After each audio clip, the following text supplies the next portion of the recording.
మన ప్రభువును రక్షకుడైనటువంటి యేసుక్రీస్తు నామానికి మహిమ ఘనత ప్రభావం కలుగునుగాక.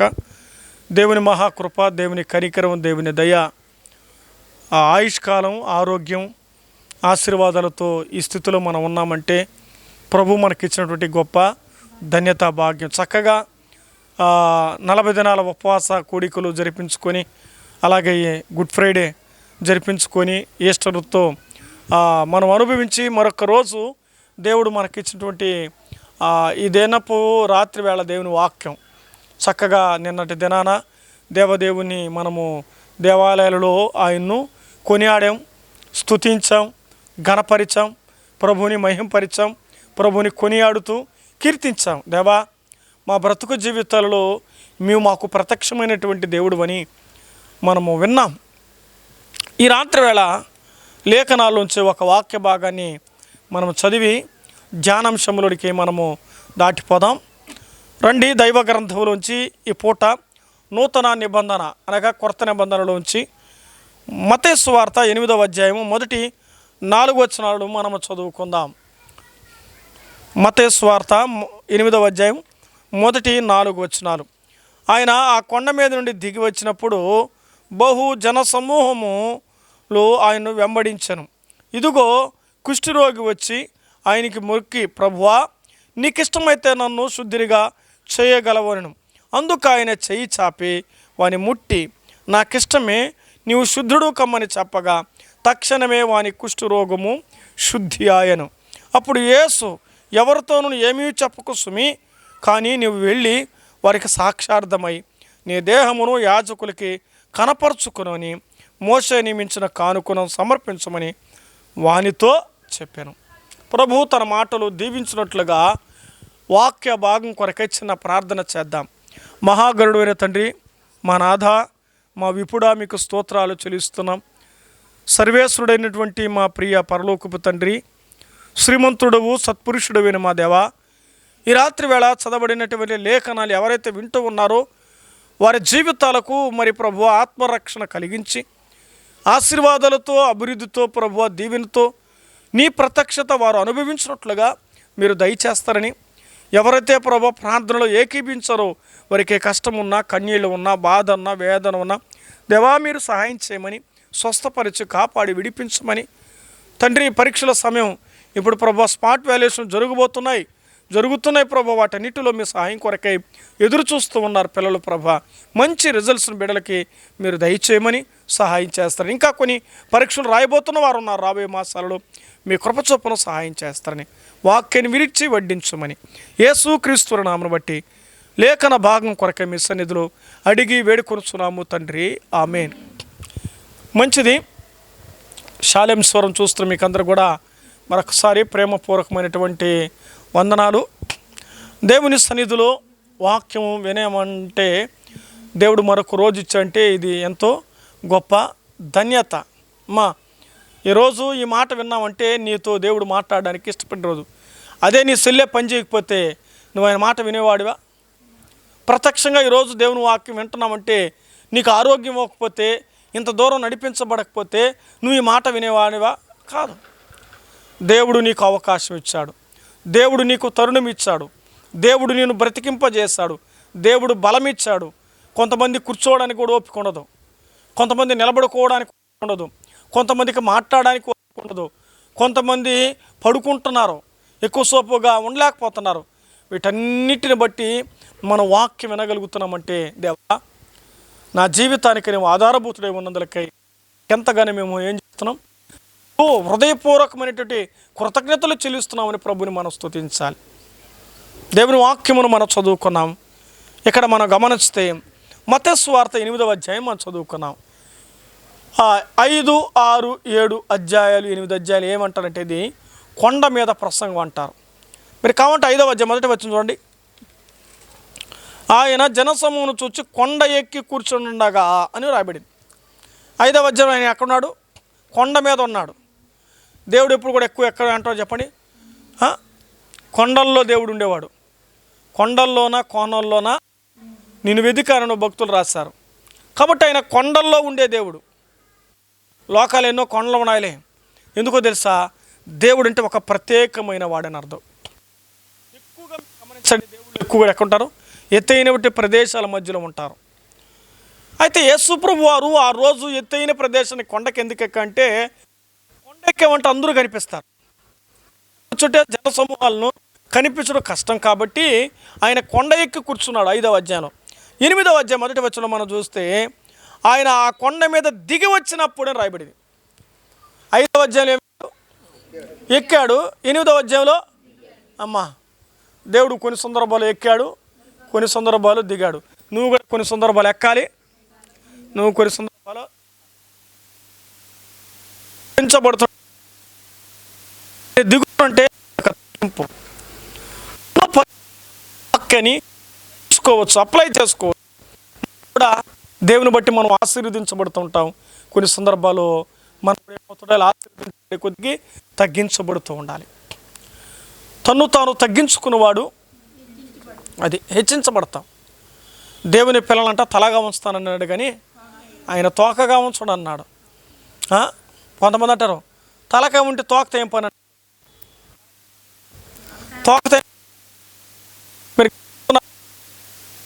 కూడా గోపుతూ ఉంటుంది. ఇది ఇంకా బతుకుంది, దాని దగ్గర చంపుతున్నారు. అంటే లోకం యొక్క విధానం మనం ఎరిగిన వారం. ఇక్కడ మనం గమనం చేస్తే మన ప్రభువైనటువంటి యేసుక్రీస్తు వారు కొండలో కూర్చొని ప్రసంగం, సుదీర్ఘమైన ప్రసంగం చేసి తిరిగి కొండ దిగుతూ వచ్చాడు. ఆయన వస్తున్న మార్గములో జనసమూహంలో ఆయన వెంబడిస్తూ ఉన్నట్టుగా చూస్తున్నాం. అంటే ఆడ ఉన్నది సరిపోలా, ఆయన ఏడకపోతే ఎందుకో తెలుసా? ఆయన బోధలు ఎలాగుందా? సుబోధ. ఆయన బోధలు ఎలాగున్నాయి? నా ఫ్యాన్ తెచ్చిపెట్టు. సుబోధను చూస్తున్నాం. ఏ బోధది? సుబోధ అంటే మంచి బోధ చూస్తున్నాం, మంచి బోధిస్తున్నట్టుగా రాయబడుతుంది. దేవుని యొక్క బోధ ఎలాగుంటుందంటే మంచి బోధలు ఉంటాయి. అమ్మా, మంచి బోధలు ఏం చేయాలి? వినాలి. అమ్మా, బోధ డబ్బుతో కొనలేము. బోధ డబ్బుతో కొనేది కాదు. ఇది అంగిట్లో కొనే కిరాణా కొట్లలో దొరికే వస్తువులు కాదు. ఇది నీ బ్రతుకు బోధ దేవుని మందిరంలో దొరుకుతుంది. కాబట్టి ఆయన బోధిస్తూ ఉండగా నువ్వు ఆయన దగ్గర ఉండాలి. ఏం చేయాలి? మాకు టైం లేదు, మీరు వచ్చి అట్లా ప్రార్థన చేసుకోండి అంటారు. మీకు టైం లేదంటే మిగతా వాళ్ళు ఖాళీగా ఉన్నారనే? మీరు వాక్యం వినడానికి కూడా టైం లేదంటున్నారు, అంత బిజీగా ఉంటున్నారు. అమ్మ, దేవుడి దగ్గరకు వచ్చి 1 గంట కూడా ఉండలేని బిజీ నీది ఒక బిజీయా? దేవుని వాక్యం అంటుంది, గడప దగ్గర కూర్చొని నా ఉపదేశం వినివాడు ధన్యుడు అని చూస్తూ ఉన్నాం. ఎవరైపడుతుంది? ధన్యుడు. ఈ వాక్యంలో మనం గమనించాలి. ఇక్కడ మనం చదువుకున్నటువంటి వాక్య భాగంలో జన సమూహములు ఆయన వెంబడించారు. జన సమూహాలు ఏం చేశారు? ఆయన వెంబడించినట్టుగా మనం చూస్తున్నాం. ఈరోజు మనల్ని కాదు, ఆయన్ని వెంబడించాలి. ఆయన్ని వెంబడించాలి. ఎవరిని వెంబడించాలి? యేసు ప్రభు వారిని వెంబడించాలి. ఎందుకు వెంబడించాలంటే ఆయన ద్వారా బ్రతుకు జీవితాలు మారుతాయి, ఆయన ద్వారా బ్రతుకు జీవితాలు కట్టబడతాయి. కాబట్టి ఆయన వెంబడిస్తూ ఉన్నారు. నన్ను మనుషులు వెంబడిస్తే నష్టం. వాళ్ళ జీవితాలు, వాళ్ళ బ్రతుకులు, వారి ఆలోచనల వల్ల ఏ లాభాలు లేవు. ప్రభువుని వెంబడించినప్పుడు, ప్రభువుని ఆయన అనుసరిస్తున్నప్పుడు ఎంతోమంది ఆయన వెంబడించి బాగుపడ్డారు, వెంబడించి జీవితాలు చేసుకున్నారు, వెంబడించి వారి జీవితాల్లో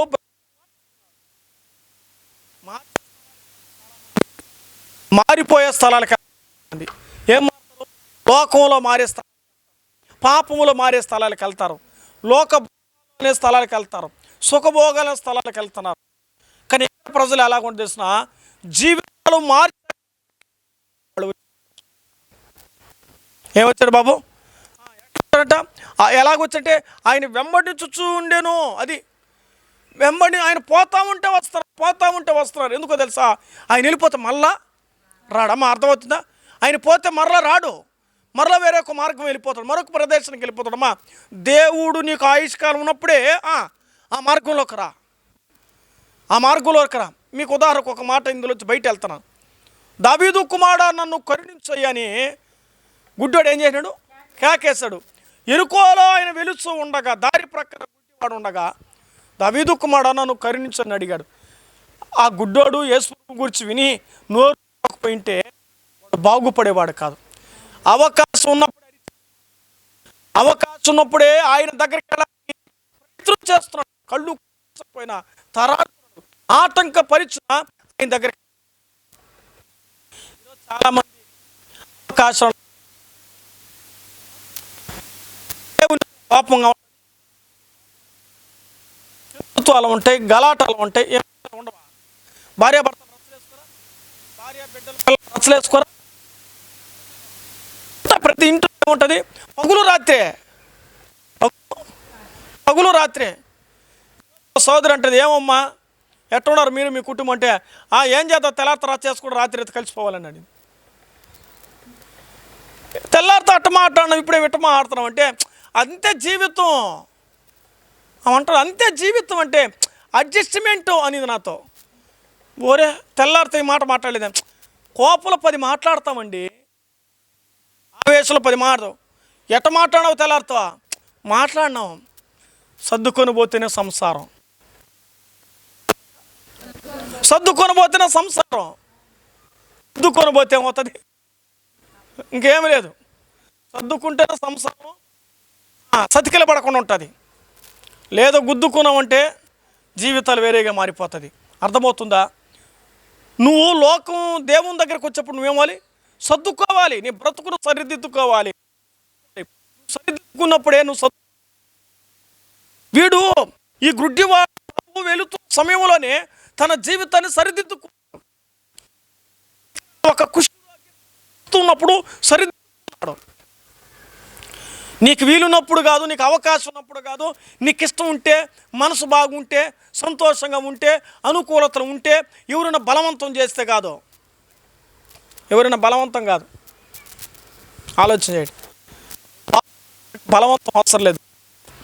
మంచిగా బ్రతకడానికి దేవుని వాక్యం ఎదుటికి వస్తుంది.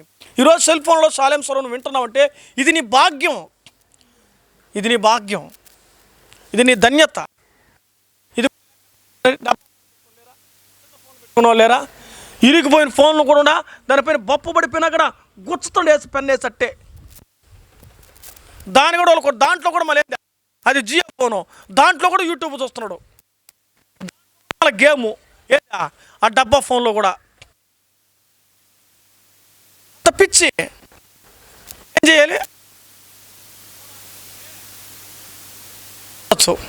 వద్దనుకుంటే స్విచ్ ఆఫ్ చేస్తా. అర్థమైందా? నీ మనసు దేవునితో అంకిత భావంగా నువ్వు నడవాలనుకున్నప్పుడు నువ్వు ఎలాగ నడుస్తావు, రావాలనుకున్నప్పుడు ఎలాగ వస్తావు కానీ ఏమండి అది పరిస్థితి.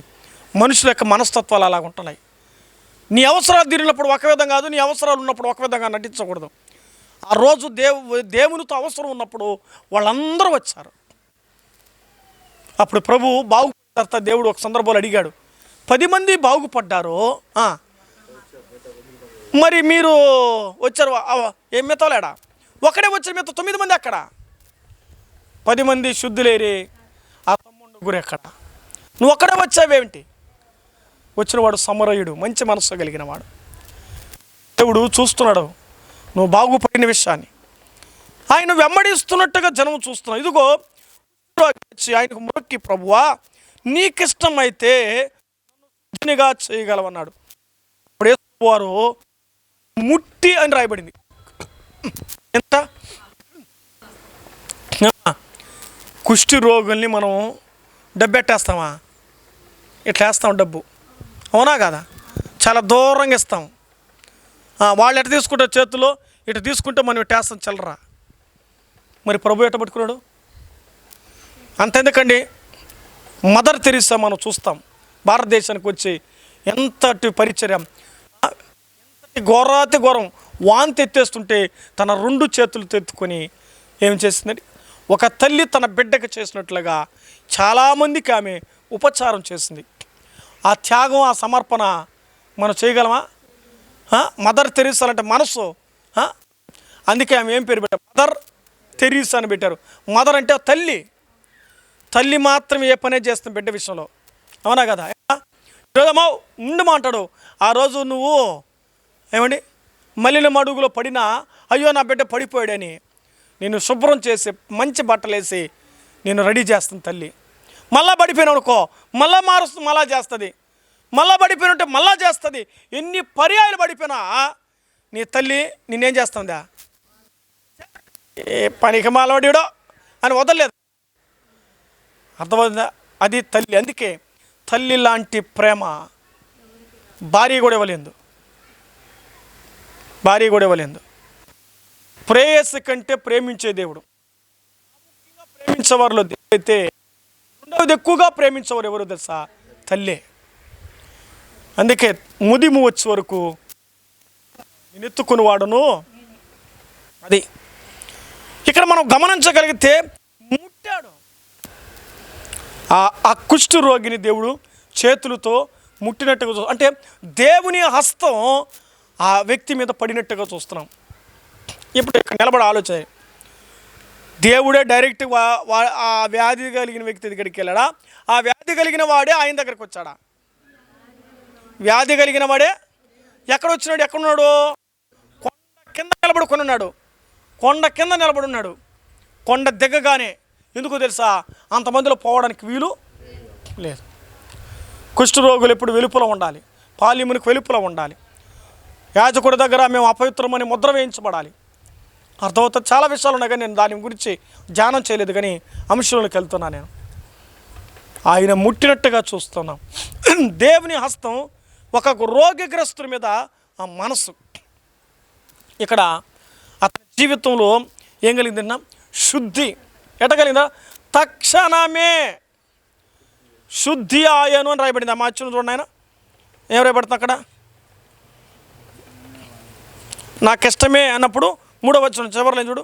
అందుకు ఆయన చెయ్యి చాపి వాని ముట్టె నాకిష్టమే, శుద్ధుడు కమ్మని చెప్పగా తక్షణమే వాని కుష్టు రోగము శుద్ధి ఆయను. మళ్ళా కాదు, తక్షణమే అంటే అప్పుడే, ఆ క్షణంలోనే ప్రభు అతను ఏం చేశాడు? ఇప్పుడు చెప్పాలి. వాడు ఉన్నందువలన బాగుపడ్డా? వాడు ఉన్నందువల్లే కదా మేలు జరిగింది. ఈరోజు నీకు మేలు జరుగుతుంది కదా. లేదు బ్రదర్ మేము అంటే కుదరదు. వాక్యం చెబుతున్నప్పుడు నువ్వు ఉండాలి, మాట్లాడుతున్నప్పుడే ఉండాలి, ఆయన పలకరిస్తున్నప్పుడు ముఖాముఖిగా వినాలి. యేసు ప్రభు వారు మోషేను సినాయి పర్వతానికి రమ్మన్నాడు. ప్రభువా నేను రాలేను కానీ నువ్వు వచ్చి ఇచ్చే పలకలన్నాడా? లేదు కదా. ఓకే అన్నాడా? లేదు. ఏమన్నాడు? ఎక్కిరా పైకి.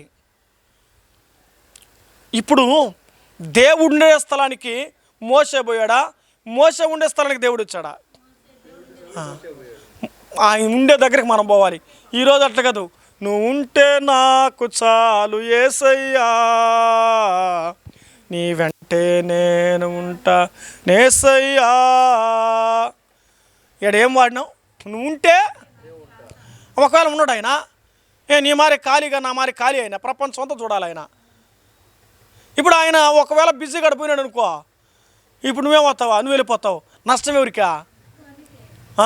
ముళ్ళు వచ్చి ఆకు మీద పడినా, ఆకొచ్చి ముళ్ళు మీద పడినా ఎవరికి నష్టమా? ఆకే నష్టం.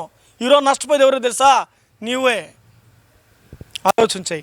నువ్వు ఉండకపోతే, వయసులో ఉన్నప్పుడే, బలం ఉన్నప్పుడే, శక్తి ఉన్నప్పుడే, ఆరోగ్యం ఉన్నప్పుడే, వినగలిగినప్పుడే, పోగలిగినప్పుడే, చెప్పగలిగినప్పుడే, చేయగలిగినప్పుడే నువ్వు వింటే నువ్వు ధన్యుడివి. అందుకే దేవుని వాక్యం చూస్తున్నాం. ఇక్కడ రాబడే మాట, అతని జీవితంలో తక్షణమే శుద్ధి ఆయను. అప్పుడే జరిగింది. ఒక వ్యక్తి జీవితంలో శుద్ధి కలగాలి. శరీర శుద్ధి కలిగింది, మనస్సు కూడా శుద్ధి కలిగింది అతనికి.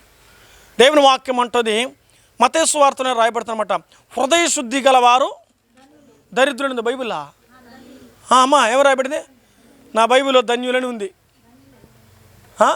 హృదయ శుద్ధి గలవారు దరిద్రులు కాదు, ధన్యులు అంటే అర్థమైందా?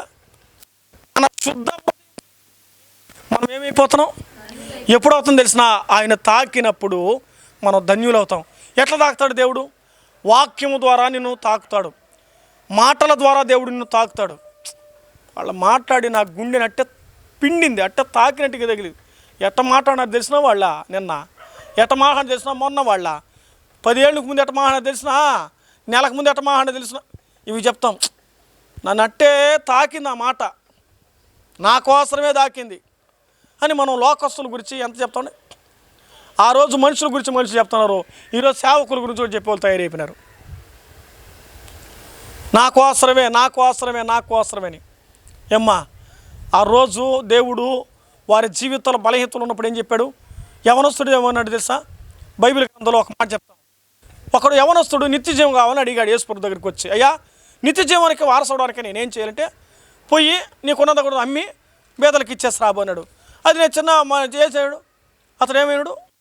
నువ్వు నరహత్య చేయొద్దు, వ్యభిచరించవద్దు, దొంగిలించద్దు, ఇవన్నీ కూడా చెప్తూ వచ్చాడు. ఇవన్నీ నేను చేయలేదులే, నేను బాగానే ఉన్నానండు. అయితే నువ్వు అమ్మేసి ఏమా నువ్వు నా దగ్గరికి అంటే చెప్పినాడు. ఏమి నేర్చుకోవాలి? ఉన్నది ఉన్నట్టుగా చెప్తే మంట కలిగి వెళ్ళిపూసాడు, వ్యసన పడుచు దుఃఖపడుతూ వెళ్ళిపోయాడు. ఈరోజు సేవకులు ఉన్నది ఉన్నట్టు చెప్తే ఏమైపోతున్నారా? వ్యసన పడి వెళ్ళిపోతున్నారు, తిట్టుకొని వెళ్ళిపోతున్నారు. ఎప్పుడు దీవెనకరమైన వాక్యం చెప్పడం, శాపకరమైన వాక్యం చెప్తాడు. శాపకరమైన వాక్యం నువ్వెందుకు అనుకుంటున్నావు? దీవెనకరమైన వాక్యం ఎందుకు ఆలోచించలేదు? ఇది నా మేలు కొరకే, ఇది నా ఆశీర్వాదం కొరకే, ఇది నా దీవెన కొరకే అని నువ్వెందుకు ఆలోచించలేదు? పొడుచుకున్నాడు తెలుస్తుంది నొప్పి, పొడుచుకున్న పక్కన ఆపరేషన్ చేసేవాళ్ళ నొప్పి ఏం కాదులేనా, నా రమేష్ అన్నా ఏం కాదులే, ఏదో చిన్నదే కానీ అంటారు, అవునా కదా? తర్వాత తెలుస్తుంది, చెప్పేవాళ్ళకి ఈజీగానే ఉంటుంది, అనుభవించే పరిస్థితి వేరు. ఆలోచించేది దేవుని వాక్యం. ఈ రాబడిన మాటలు బట్టి మనం గమనించగా ఆ వ్యక్తి జీవితంలో హృదయం శుద్ధి కలిగినట్టు చూస్తున్నాం. ఈరోజు మనిషి జీవితానికి దేవుడు ఎలా శుద్ధి చేశాడు తెలుసా? యేసు ప్రభువు తన రక్తం ద్వారా. హెబ్రీ పత్రిక 9వ అధ్యాయము 22వ వచనంలో ఒక వాక్యాన్ని చూద్దాం, చూడండి. హెబ్రీ పత్రిక 9:22.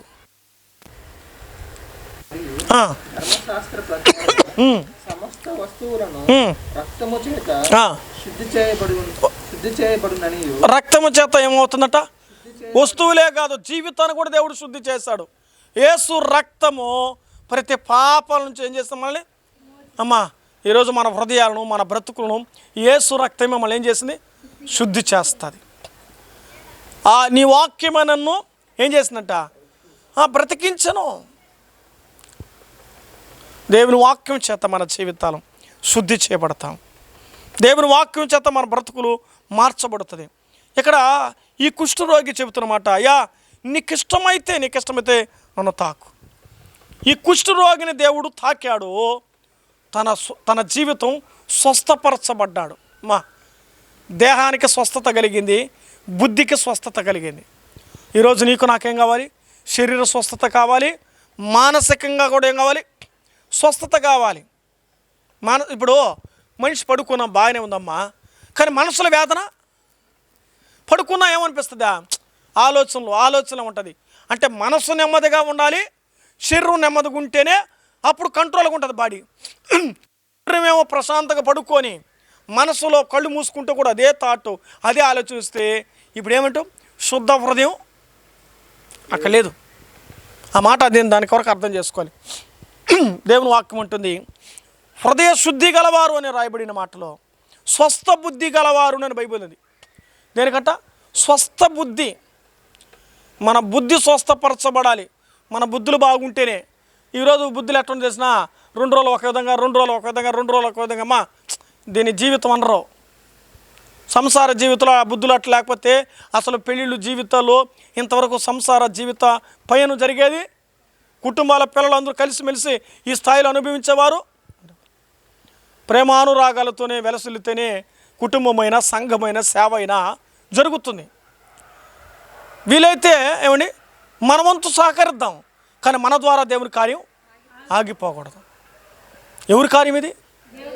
నీ వల్ల ఒకరు ఆగిపోతున్నారంటే, నీ వల్ల ఒక కార్యం నిలిచిపోతుందంటే, నువ్వు వాక్యము పొందలేకపోతున్నావు అంటే ఎవరికి నష్టం? నీకే నష్టం. ఈరోజు చాలామంది ఏం చేస్తున్నారంటే ఏమండి, చాలామంది దేవుని మందిరానికి వెళ్ళకుండా కాలక్షేపాలు చేస్తున్నారు. నిద్ర లేసి లేటని, నీళ్లు కాంచలేదని, అన్నం తినేసి రాలేదని ఏ రోజు ఆదివారాల్లో కంప్లైంట్ అండి. ఇది అవసరమా? ఒకరోజు ఒక పూట అన్నం తినకుండా మందిరానికి పోలేమా? ఏమండి, ఏమయ్యా రాలేదు, లేటుగా ఆరాధనకు వస్తుంటే కూరకు పోయొచ్చున్నాను, అందుకు లేటు. ఏం చేయాలి ఇప్పుడు? ఈరోజు ఆదివారం రోజు, ఈరోజు ప్రారంభానికి మందిరానికి వెళ్ళాలి, పాటలు పాడాలి, స్తుతించాలి, వాక్యం వినాలి, బల్లారాధన పొందాలి. ఏమండి, కరెక్ట్గా రొట్టె టైంకి తీసుకునేది. అదేదో రాకపోతే అప్పుడు తీసుకోకపోతే నెక్స్ట్ వీక్ తీసుకో. ఎవరైనా వింటున్నారో ఎవరైనా అర్థం చేసుకోండి.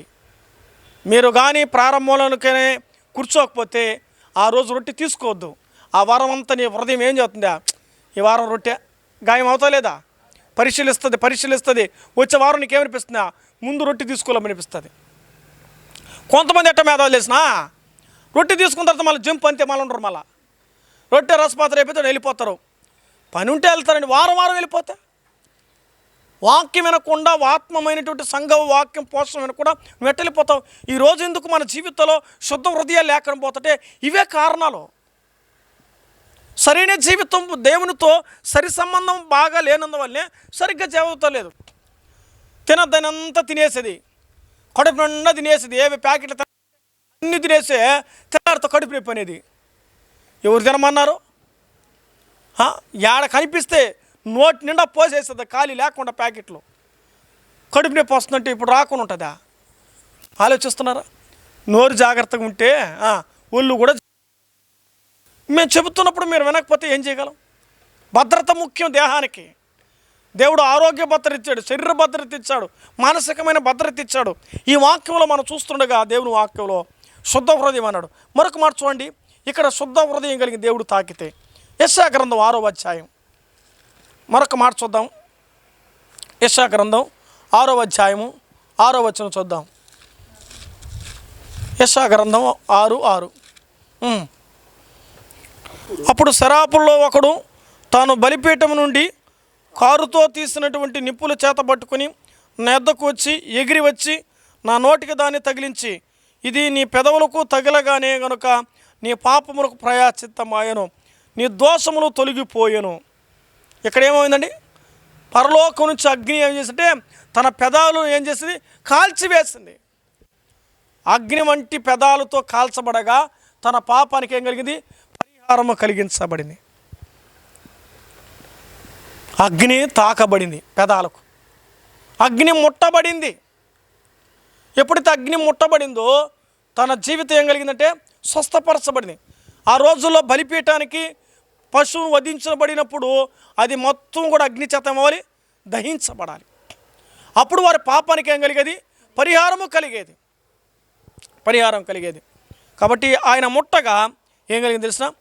బలమైనటువంటి పాప పరిహారము కలిగించబడింది.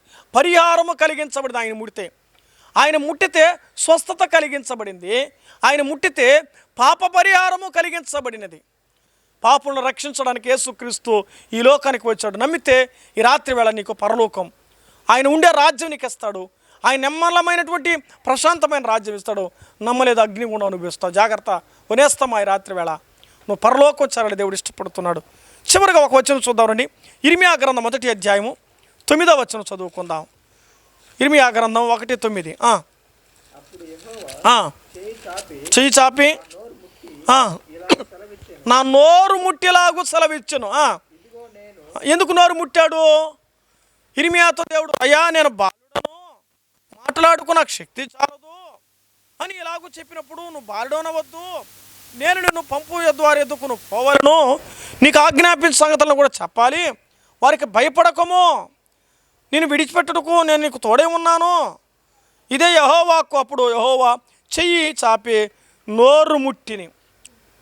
చేతులు ముట్టాడు, ఇప్పుడు నోరు ముట్టాడు. ఎందుకో తెలుసా? ఈ నోరు సువార్తకు వాడబడాలని. ఆ రోజు ముట్టాడు ఇర్మియాని. విలపించు ప్రవక్త ఏడ్చి ప్రార్థన చేశాడు నోరు తెరిచి. ఈరోజు మనం ఏం చేస్తున్నాం? నోరు తెరిచేది కష్టం. ఈ రోజుల్లో మాట్లాడితే అంత విరోధంగా మాట్లాడితే కఠినంగా మాట్లాడతామా? ఈ నోరు సువార్త కొరకై, ఈ నోరు 10 మంది ఆరోగ్యాల కొరకై, ఈ నోరు దీవెన కొరకై, మేలు కొరకై, ఆశీర్వాదం కొరకు పలకాలి మనం. యెహోవా నిన్ను దీవించుగాక, యెహోవా నిన్ను ఆశీర్వదించుగాక, యెహోవా నిన్ను కాపాడును గాక అని 10 మందికి ప్రార్థించే ఈ నోరు ఎందుకు ఇచ్చాడా? నోటికొచ్చి బూతాడమని కాదు. ఈరోజు ఏం డే? ఫూల్స్ డే అంట. ఏప్రిల్ ఫూల్ అని అంటే ఫూల్స్ డే అంటే ఫూల్స్ డే అంటే అర్థమే ఈరోజు అన్నీ అబద్ధం చెప్పేది. మనిషిని ఏం చేస్తున్నారా వెర్రి వారి